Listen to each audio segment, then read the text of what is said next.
Innal hamdalillah nahmaduhu wa nasta'inuhu wa nastaghfiruh wa na'udzu billahi min shururi anfusina wa min sayyiati a'malina. May yahdihillahu fala mudhillalah wa may yudlil fala hadiyalah. Wa asyhadu an la ilaha illallah wahdahu la syarikalah wa asyhadu anna Muhammadan abduhu wa rasuluh sallallahu alaihi wa ala alihi wa sahbihi wa sallama tasliman katsiran libiddin, amma ba'du. Bapak Ibu jemaah Masjid Nur Iman, jemaah salat zuhur yang semoga senantiasa dirahmati oleh Allah Subhanahu wa taala. Pada kesempatan muhadarah atau kajian ba'da zuhur kali ini, kita membacakan satu hadis yang tertera dalam Alkitab Al-Arba'in An-Nawawiyah di urutan hadis yang ke-19. Satu hadis yang memuat kaidah-kaidah, patokan-patokan pedoman tatkala kita menjalani kehidupan di dunia ini, dan juga sekaligus sebagai penguat mengokohkan akidah dan menambah keyakinan. Dari Abdullah bin Abbas, salah seorang sahabat yang jalil, sahabat yang besar, yang beliau bergelar dengan hibrul ummah, tintanya umat ini, karena beliau menjadi seorang penafsir Al-Quran Karim. Para mufassirin banyak menukil penafsiran beliau tentang Al-Quran Karim, dan juga murid-murid beliau juga menjadi di antara mufassirin penafsir Al-Quran Karim. Di antaranya Al-Imam Ibnu Katsir rahimahullah banyak menukil penafsir Al-Quran Karim dari Ibnu Abbas dan murid beliau. Kata Ibnu Abbas radhiyallahu anhu, kuntu rdifan Nabi sallallahu alaihi wasallam, ketika aku dibonceng oleh Rasulullah, qala, beliau berkata kepada Ibnu Abbas, ya gulam, inni u'allimuka kalimatin ihfazillaha tajidhu tujahak. Ihfazillah yahfazka, ihfazillah tajidhu tujahak. Wa iza sa'alta fas'alillah, wa iza ista'anta fasta'in billah. Wa'lam annal ummata law ijtama'at ala an yanfa'uka bi syai'in lam yanfa'uka bi syai'in illa qad kataballahu lak. Wa in ijtama'u ala yadruka ala ayyaduruka bi syai'in lam yadurruk illa bi syai'in qad kataballahu alaika. Rufi'al aqlam wa jufitas suhuf. Ketika Ibnu Abbas dibonceng oleh Rasulullah dalam sebuah himar, dalam tunggang himar, beliau berkata kepada Ibnu Abbas, ya gulam, wahai anak. Ibnu Abbas tatkala itu menginjak usia remaja atau pemuda. Beliau memanggil gulam untuk membangkitkan konsentrasi fokus terhadap apa yang dikatakan Rasulullah. Kata beliau, inni u'allimuka kalimat, aku akan mengajarkan kepada engkau beberapa kalimat. Beberapa kalimat merupakan taklim sebagai bekal kehidupan dia. Maka wasiat ini tertuju kepada, terkhusus kepada generasi muda, para pemuda, dan pada umumnya seluruh kaum muslimin dan mukminin. Inni u'allimuka kalimat, aku mengajarkan kepada engkau beberapa kalimat. Yang pertama, ihfazillah yahfazka. Peliharalah Allah, niscaya Allah akan memeliharamu. Ihfazillah tajidhu amamak atau tujahak. Peliharalah Allah, niscaya Allah akan berada di hadapanmu. Memelihara Allah yakni mulai mempelajari agama Allah,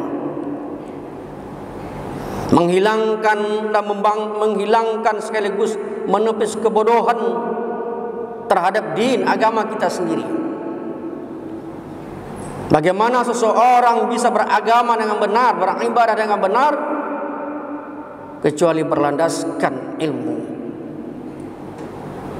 Oleh karena itu perlu ta'allum, belajar, mempelajari ilmu agama Allah Subhanahu wa taala.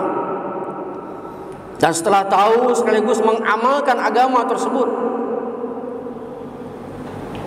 memelihara syariat Allah Subhanahu wa taala, menandakan juga menjaga Allah dengan cara melaksanakan apa yang diperintahkan Allah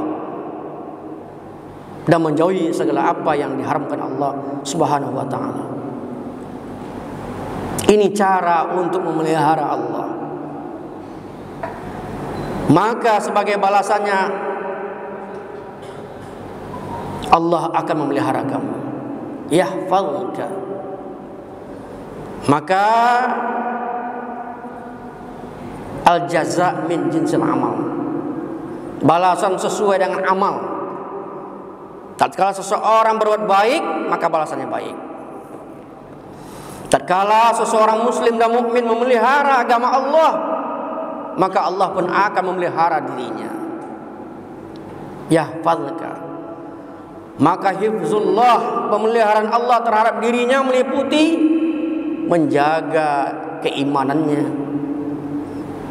agar jangan sampai keimanan tersebut menjadi lemah, runtuh, luluh dan sebagainya.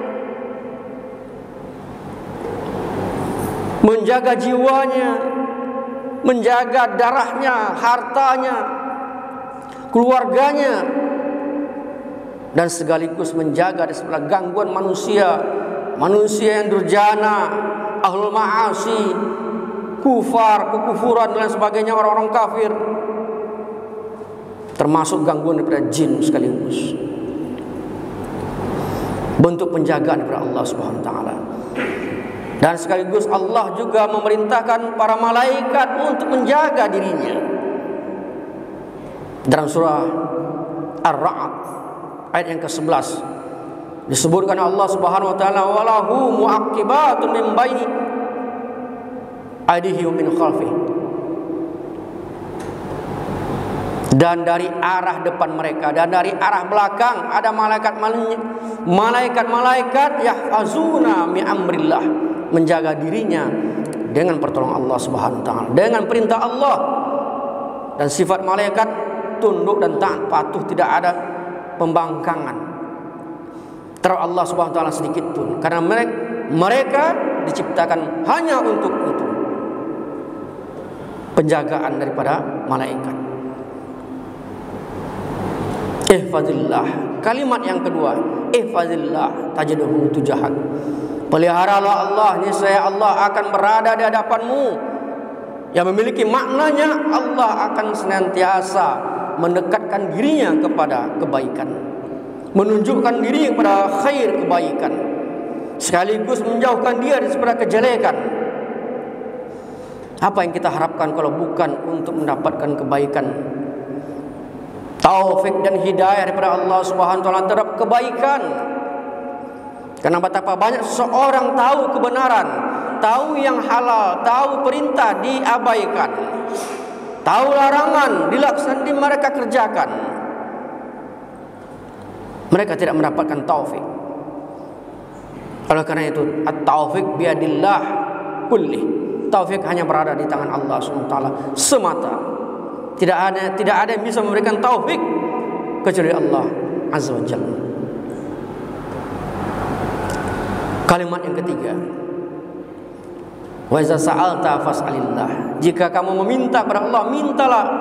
Jika kamu meminta, mintalah kepada Allah. Kalimat yang kedua, wa iza sta'anta fasta'in billah. Jika kamu minta pertolongan, minta tolonglah kepada Allah.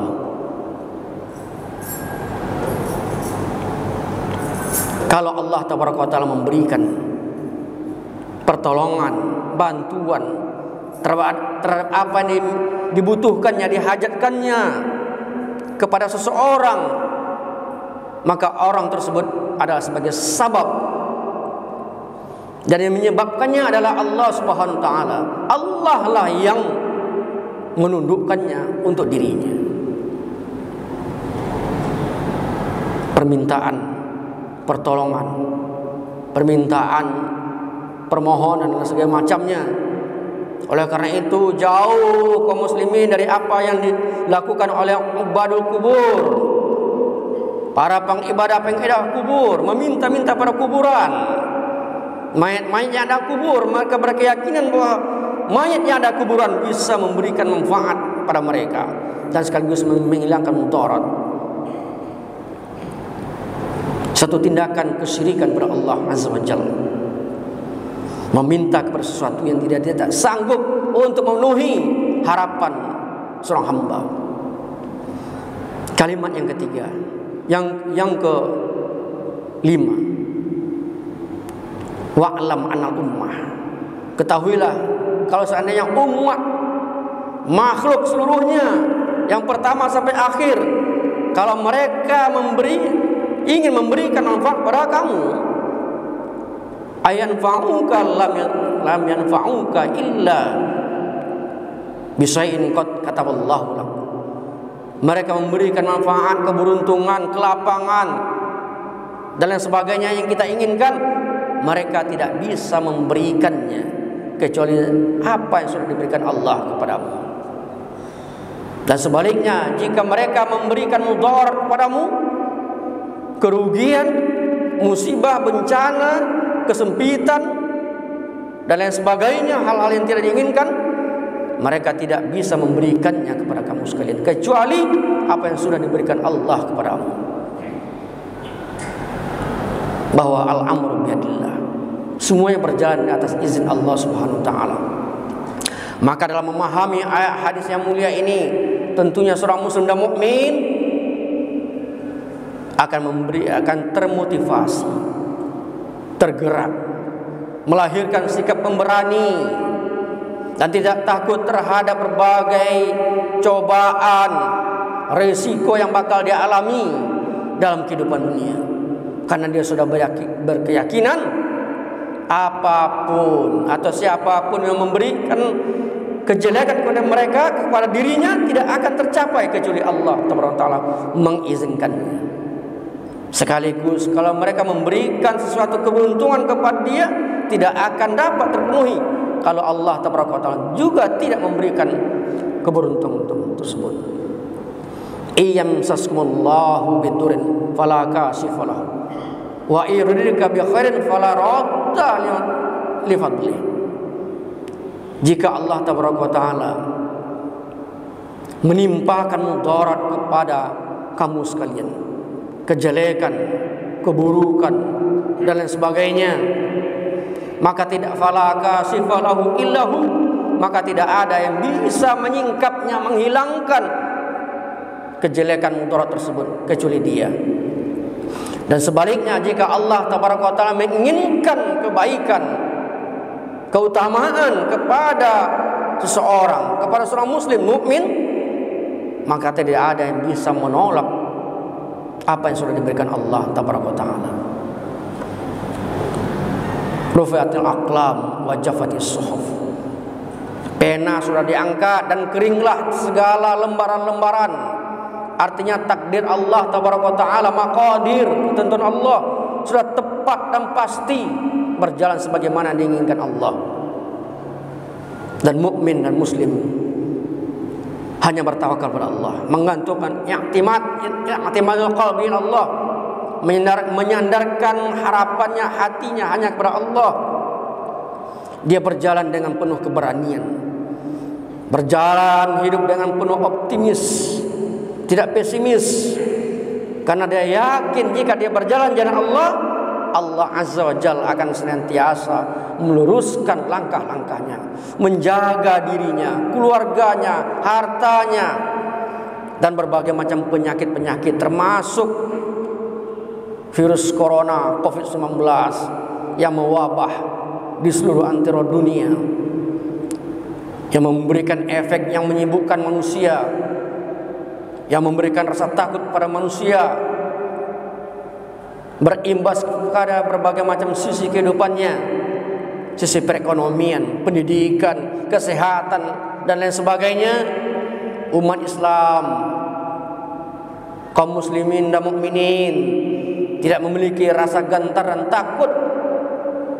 Kenapa? Karena hal tersebut, COVID-19 adalah satu jenis penyakit yang seperti biasa, yang bisa memberikan ancaman kematian, bahkan merusak kesehatan sebagaimana penyakit-penyakit terdahulu, musibah-musibah yang terdahulu, penyebab salah satu dari kematian. Dan kembali pada hadis yang agung ini, jika Allah Subhanahu wa taala sudah menentukan takdir, dia wafat, dia mati, di mana dia wafat, dia mati, menemui kematian, jam berapa, pukul berapa, saat berapa, di mana tempatnya, maka sudah tidak terelakkan lagi, walaupun bukan dengan COVID-19 sekalipun. Dan jika Allah tabaraka ta'ala menginginkan dia wafat dengan kematian COVID-19, dia bertawakal kepada Allah, dia menyerahkan urusannya kepada Allah Azza wa Jalla, dia rela, dia redha terhadap ketentuan Allah Azza wa Jalla, bersabar terhadap musibah yang diberikan Allah kepadanya. Ini adalah suatu keberuntungan seorang muslim dan mukmin, sabar dalam hal musibah dan bersyukur tatkala mendapatkan kebaikan dan keuntungan. Inilah yang bisa kita petik sebahagian atau secuil daripada hikmah hadis yang mulia ini. Semoga kita dapat merenunginya dan menjadikannya sebagai kaidah, patokan, keberanian, motivasi kita dalam menghadapi kehidupan dunia ini sampai ajal menyebut kita. Demikian saja kajian singkat ini pada kesempatan kali ini. Semoga bermanfaat adanya. Wassalamualaikum warahmatullahi wabarakatuh.